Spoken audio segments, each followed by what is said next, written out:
នាំគ្នាលេងត្រង់ដែលចិត្តបរិសុទ្ធណាជារបាំខ្មែរឆាឆារាមុំបងអើយក៏មុំបងអើយ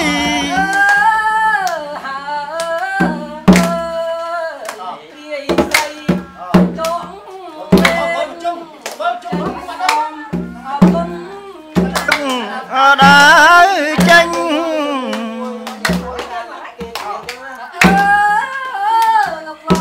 ថ្ងៃនោះគ្នាលេងត្រង់តែចិត្តបរិសុទ្ធណាជារបាំខ្មែរឆាឆារាមុំបងអើយក៏មុំបងអាហ្នឹង3ដង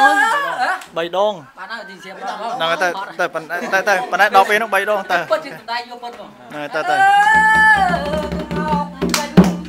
ជួយមួយបាញ់ទៅដែរបងទេ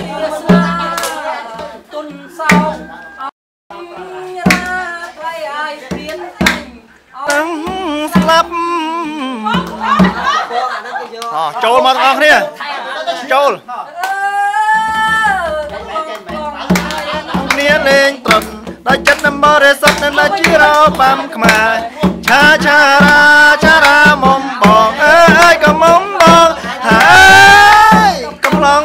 ហើយគ្នាលេងត្រង់ឆារាមុំបងអើយក៏មុំបងហើយកំឡងហើយនាំគ្នាលេងត្រ